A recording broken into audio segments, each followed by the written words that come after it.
Hey y'all, so I made this meal on Sunday. I shared it in my stories and I got a lot of questions about the meal and a few other things. So I'm going to drop the meal and the answers to your questions here in the feed. I'm going to put the recipe in the caption. I was really winging this recipe while I was going along the way. So some of the ingredients I may have forgot, but I'll do my best to remember. Anyhow, to answer your question, yes, I did remove seafood from my diet. I had to. I got a food aversion to it last year after I got COVID, and I wanted to see if I could try it again. So a few months ago, I started adding it back to my diet. Some of the seafoods still aren't working out quite well, but scallops, flounder, and I think red snapper seem to work pretty good for me. So whenever I want a little bit of variety, I will add those to my diet. Otherwise, it's still all plant based for me. I'm still a very in plants, loving the plant life. Anyway, next question was about the chicken. The chicken was for my son Kevin. He still eats chicken, of course. He eats seafood, and occasionally he'll have beef, but he does avoid pork. The broccoli was his idea.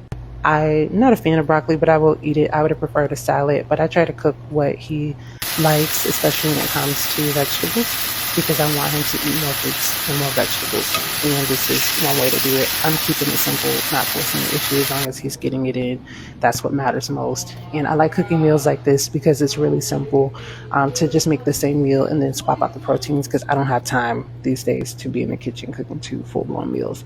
Anyhow, that's him in the background with all that hollering. I'll be glad when football season is over. I'm not going to complain because I love to hear him happy and excited. But anyhow, on to your last question. The other question was more or less of a question, more of an observation that I've been really quiet online lately. And yes, your observation is correct. I've been quiet online, but in real life, it's been up. Guys are really doing some really amazing things. I've been locked in, walking closely with him. He's transforming my heart, my mind, renewing my spirit, removing some things, refining me. Some I'm asked for, some I'm not. But I thank God for it all. He's really guided me through a new season of purpose and new ways of expressing the gifts that He's placed inside of me. And that requires that I bring my whole self to the table to carry it out. So that's where I've been. And I promise in time I will share more. But until then, I pray that you are taking care of your heart and your health. And I hope you have a wonderful week. Take care.